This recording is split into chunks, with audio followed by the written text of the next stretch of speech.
ये पहले सर का था, कॉपी करके रखा था शायद.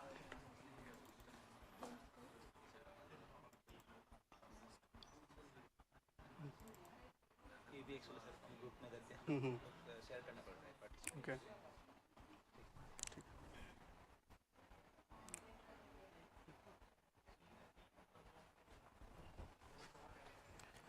Okay. Good afternoon, everyone. I am Arijit Mitra, scientist from CGWB NER Guwahati, and I will be talking to you about the catchment area, type of drainage patterns, and the morphological analysis we do of the drainage patterns, and what are its actual practical uses which are useful for us. Now coming to the scope of the presentation, first we will look into delineating the source of the catchment area, basic concept of the catchment area, type of processes by which we delineate or separate the catchment areas. For example, the conventional manual method or the automated methods. Then we will look into the type of the different drainage patterns, and then we will move into the morphological analysis of the drainage basins based on the linear properties, aerial and relief properties, and ultimately we will look into why we study this morphological analysis and what are its implications or what we can take away in our management purposes. Uh, when we talk about watershed, it is actually defined as the catchment area or the geographical area of the basin where all of the surface runoff eventually comes out through a common outlet point, which is known as the pour point. Now, this watershed is actually part of a big basinal area. Many watersheds actually make up a total basin. So, these watersheds are separated from each other and we need to identify or demarcate its boundaries. Now, how will we demarcate these boundaries? By identifying the drainage divide, which is in many cases the geographical feature, geomorphological feature like the ridges and the boundaries. If we identify those ridges, those boundaries, then we can demarcate the watershed and ultimately we can analyze the drainage patterns. These are actually very important for our engineering, management and environmental science studies, which help us to tackle problems such as flooding, then water pollution activities, etc. Now, what are the different processes by which we can demarcate the watershed? These are done by two methods, the normal conventional manual method and another is the automated method. Briefly, if we want to say, the manual watershed method involves of first we acquire the topo sheet of our study area, then we manually demarcate the geomorphological features such as the ridges, valleys, direction of the steepest slope, and we mark on a transparent sheet placed on top of the topo sheet, and then we manually demarcate the watershed. But when it comes to automated method, what we do, we get the DEM model, which is the digital elevation model, and then we run that DEM data in different GIS platforms and run the algorithms to get the watershed. Now, if we go in details, we will come first to the conventional method, the manual method. According to the United States Geological Survey, there are 5 steps by which we can demarcate the watershed in a manual way. So, first we start working with the topo sheet, then we find out the watershed outlet or the pour point. Next, we move ahead and we find the contour lines and draw the water lines which are perpendicular to the contour lines in the topo sheet. This is the direction in which the water will flow at the steepest slope. Next step, we mark the topographical highs, which are the peaks, and also the ridges through which the stream flows. Next step, we have got the multiple ridge points which divide the water in either direction, whether water will flow towards this watershed or the separating other watershed. When we have collected all these points, we join those points in a line and then we delineate the watershed. So, it is a 5-step process. When it comes to automated watershed delineation, what we do, we take the DEM, digital elevation model, and run in the GIS platforms. In the GIS platforms, in the different algorithms, what we do the triangulation irregular network, which is known as TIN, and from that we work through different geospatial processes and get the hydrodem. In various steps, we find out 5 steps such as filling in the sink, burn in the stream channel, calculate the flow direction, calculate the flow accumulation, and lastly calculate the pour point. Now this is a overview of the automated watershed delineation. So if you see on the left hand side, you can see first we collected the USGS data, that is the DEM SRTM. Then we run through the spatial analysis tool of the GIS platform. After going through it, we develop the fill DEM and followed by development of the flow direction. Eventually it will give us the flow development accumulation, which will give us the pour point, and from the pour point we can find out or delineate the watershed. Again, the flow accumulation which we had got, it will also give us the stream order, which we will use for analysis of the morphometric parameters. If you see on the left hand right hand side, you can see there is a diagram of the DEM, digital elevation model, and the coloring is based on the elevation heights. Okay. Now when we convert it into and convert the DEM and process it, you can find that the pixels represent the different type of elevation. So there is some irregularities in between, somewhere it is high and somewhere it is low, so a proper slope is not got. In this, but in our GIS working, what we will do, we will sink and fill pit the process and make it evenly sloping towards one side, so that the water can flow in one direction and accumulate. So in the lower diagram you can see it has been removed, the fill in has been done and it has been smoothened, and the flow can occur in one direction. In this way the generation of the direction and flow accumulation is got, and this will ultimately give us the watershed delineation. Now when we come to the drainage patterns, there are different kind of drainage patterns which refers to the spatial arrangement of the streams, rivers and the tributaries on the earth surface. And these drainage patterns are dependent on topography, slope, geological structure, lithology and climate of the area. First we will look into the dendritic pattern. Dendritic patterns look like the branching of a tree in which the tributaries meet the main river or the main river at an acute angle. What does this indicate? This indicates that the type of rock body over which the river flows, it is a homogeneous rock structure with it is resistant to erosion, uniform and massive, and they have no structural controls such as faults and joints and folds. Usually the river follows the slope of the terrain, and these are found in the Gangetic plains in the northern India. You can see the diagram in the left bottom corner. Now when we talk about the trellised water pattern, what happens, these are strongly structurally controlled. That means there is occurrence of the alternate bands of hard rock and soft rock, and they are folded in nature. These are strongly structurally controlled, and the tributaries meet the main river almost at a 90°. Next we come to the rectangular pattern. Rectangular pattern is also strongly structurally controlled, where faulting is taking place. So there is a strong influence of tectonic activities. As a result, what happens, the tributaries meet the main river at a very high angle, and often there are very sharp bends and turns. These are found in the Vindhyan mountain range, in Chambal, Katwa and Ken. If we look on the right hand side, that is the radial pattern. In the radial pattern, what happens, the different streams originate or radiate from a central point, just like a spoke of a cycle tire.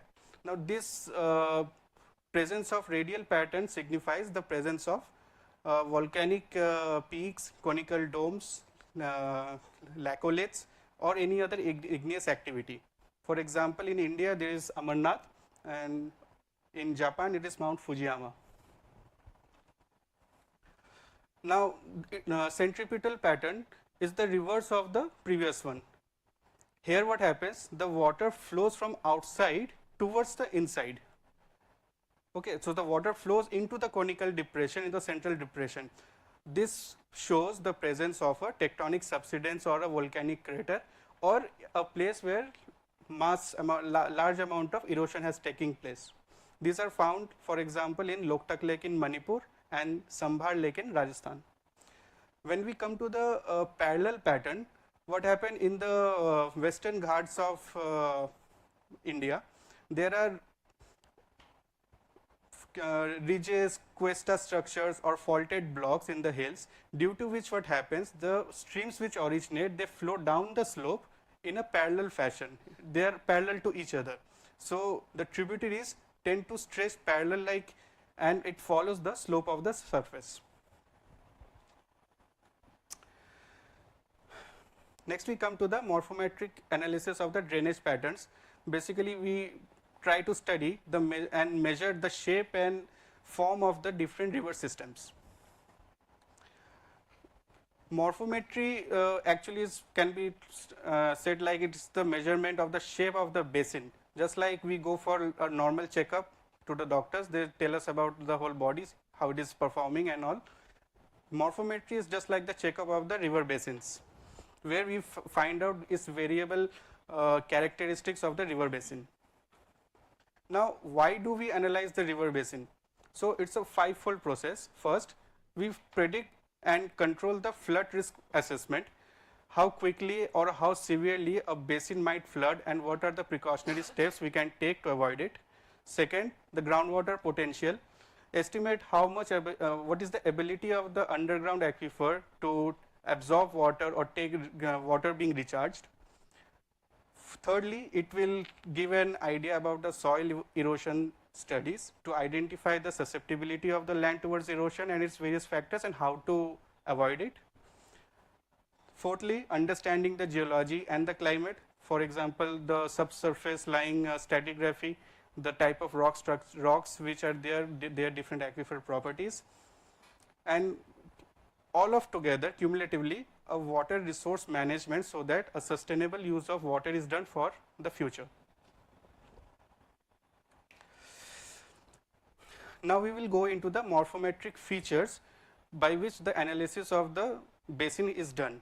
It is usually done by three dimensions. First, the linear properties, which is one dimensional, aerial properties, which is two dimensional, relief properties, which is three dimensional. We will go into the first one, that is the one dimensional linear properties. This includes stream order, stream number, stream length, length ratio, bifurcation ratio. The aerial aspects include drainage area, drainage density, circulation ratio, elongation ratio, and basin shape.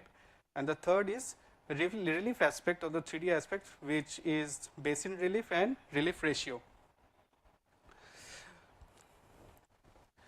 Stream order, which is hierarchy ranking of the streams given by Stratler in 1964.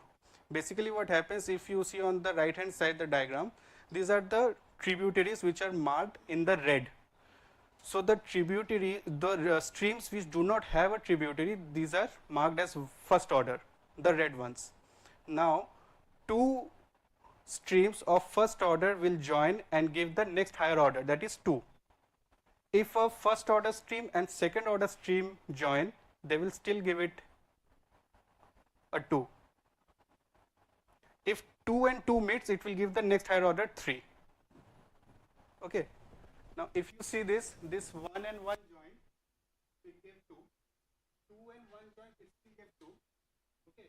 Same way here also, it is coming 2 here. Now 2 and 2 joined and it gives 3. Okay. Now in further, if you go down, 3 and 3 will join and give 4. So the significance of stream order is, the higher the number of the stream order, the more mature is the basin. Next we move to stream number. Stream number is the total number of stream segments of each order. If you see the same diagram, the red one, which is order 1, if you count, there are total 7 number of streams for order 1. If you count the order 2, there are 5. If you count order 3, it is 1. Okay. Next we come into the stream length. Stream length is the total length of the stream of each order. So if we calculate all the lengths of order 1 or order 2 respectively, it will give us the stream length of that particular order. Next we come to the bifurcation ratio. Bifurcation ratio is the ratio between the number of the streams of one order to the next higher order. For example, if we consider there are order 1, 2 and 3, so bifurcation ratio of 1 and 2 can be calculated, 2 and 3 can be calculated. On the right hand side you see the same diagram. The number of first order are 5, number of order 2 are, number of first order is 7, order 2 is 5, so the bifurcation ratio is 1.4. Now the bifurcation ratio of 2:3 is 5/1, which is 5. So if we consider the whole basin, we take the average of the both and it will come as 1.4 plus 5 divided by 2. Now what is the utility of this bifurcation ratio? If the value of the bifurcation ratio is low, such as it ranging between 3 and 4, it will indicate that the geologically that terrain is homogeneous and minimal structural control is there, and this area probably has a dendritic pattern of drainage. Consequently, it will have a higher flood risk or the flash flood, and the response to this flood timing is very short. If the bifurcation ratio is high, like more than 5, this geologically the terrain is geologically heterogeneous and strong structural controls are there, such as folding and faulting, and this area have a lower flash flood risk, and the response time for the flood occurrence is wider. Next we come to the length ratio. Length ratio is defined as the ratio of the length of the stream of one order to the length of the stream of the previous lower order. So RL, which is denoting length ratio, is equals to length of U, that means length of this particular order, divided by length of the previous lesser order. Now what is the significance of this length ratio? If it is length ratio is more than 3, then it is signifying that the order is high, and subsequently the impression it gives that the basin is elongated. So if the basin is elongated, then it will have elongated peak. Longer time the water travels in the main channel, and the flood sequence of flood is longer. But if the length ratio is lower than 1.5, then the stream lengths are similar across the order, and it will have a compact and immature basin. So the floods will be more flashier and more hazardous. The response time will be shorter and the peak will be higher. Next we come to the 2D aspect or the aerial aspects of the basin. For example, the first parameter we go through is drainage density. Now drainage density is the ratio of the total length of all the streams of all the orders divided by the total basinal area. What does this drainage density signify? If the value of the drainage density is higher, that means that particular basin has the streams placed very closely, which means the rock body is impermeable, slopes are steeper, and with heavy rainfall there is a chance of high flood risk. And if the drainage density is lower, what will happen? It signifies that the streams are widely spaced, the terrain is flatter, and there is more chances of water getting infiltrated, so it is good for the aquifer being recharged. If you see the diagram on the right hand side, there are two segments in the same diagram. The upper part, you can see the drainage density is higher, and this represents usually the order 1 streams. Okay, so if you notice there, the runoff potential is higher in those streams. Water is more in those streams which is coming to the main river, and therefore the drainage density is higher and chances of flash flood is higher. But in case the lower part, if you go, you will see that it signifies presence of a more porous material, so the water getting infiltrated into the aquifer, the chances are more. and it has a lower runoff potential and a lower density, drainage density. Next we come to the basin shape or the form factor. Now what does this basically mean? This means whether the basin is rounded or elongated. What is the shape actually? So mathematically if we go, it is form factor is equals to the basinal area divided by basinal length square. What does this signify? If the form factor is higher, it will signify that this basin is circular in nature, circular in shape, and all the water from the tributaries contributing to the main river reaches at the same time. As a result, what happens? The volume of water is higher in the main river and the floods are sharper, water discharges peak is higher. And what happens if the FF value is lower? It will signify that the basin is elongated. That means the water reaches the main, water from the tributary reaches the main river at a different time. So the discharge may be lesser, but the time duration of the flood is longer. If you see the diagram on the right hand side, there are two parts. The upper part is the basin which is circular in nature, and the lower part, the basin is elongated in nature.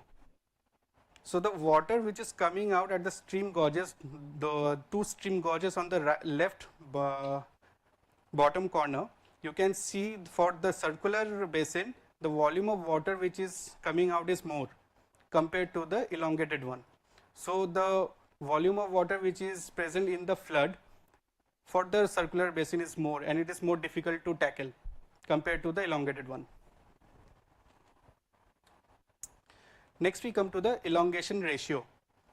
Elongation ratio is the ratio of the diameter of the circle of the same area as the basin to the maximum basin length. This circular basin displays a better efficiency of discharging the runoff compared to the elongated basin. If you see the diagram on the left bottom, you can see there are two shapes. On the left hand side it is elongated basin, and on the right hand side is the shape is more circular. So for the elongated one, the value of elongation ratio is lesser, and consequently see the discharge against time, you will find the peak is not higher. But in case of the circular one, the peak is more than the elongated one. What does this signify? The elongation ratio, if it is low, such as ranging between 0.5 to 0.7, it will show that it is an elongated basin and the flash flood risk will be lower. But if the elongation ratio is on the higher side, 0.8 to 1, it will signify it's a circular to square basin, and the chances and the risk of the flash flood are highest. Next we come to the circulatory ratio, designated at RC. It is actually the ratio of the basin area to the area of the circle having the same perimeter as the basin.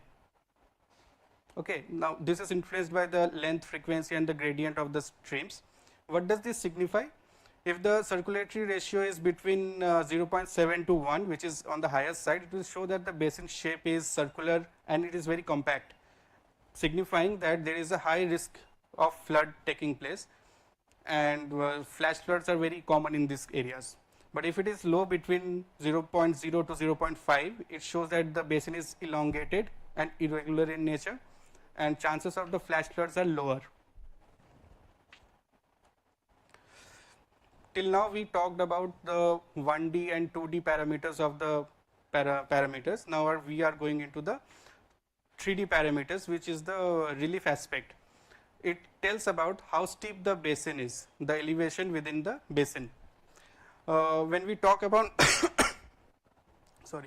basin relief, it is the difference between the highest elevation of the valley and the lowest elevation.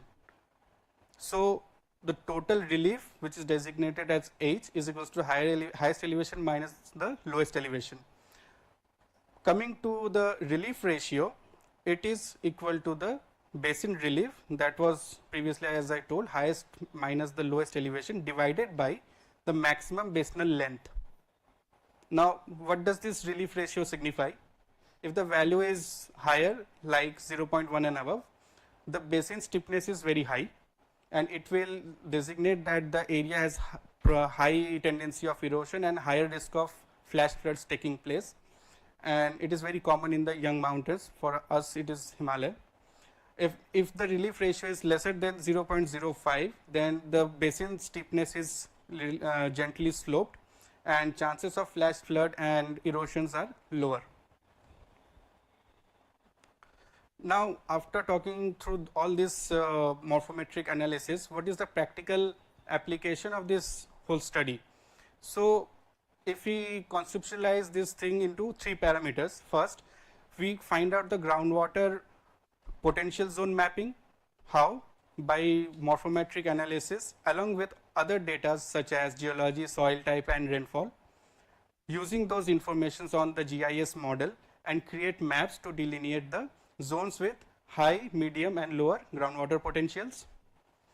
Second, we find out the watershed, demarcate them using the susceptibility of erosion, their groundwater potential and water conservation. This can be help for the decision maker to prioritize the immediate interventions for groundwater management and soil conservation. And lastly, site selection for artificial recharge, which is need of the hour. Here what we do, parameters like low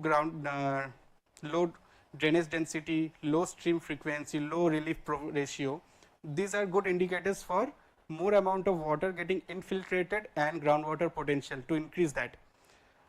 These are the things we can incorporate in our studies and in our task, so that we can use them to construct rainwater harvesting structures like check dams, percolation tanks, recharge pits, which will increase the groundwater availability for further use. Thank you. Do you have any questions?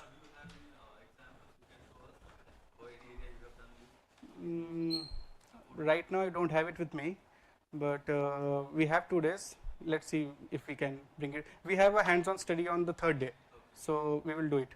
Yeah. Okay. Okay. Thank you.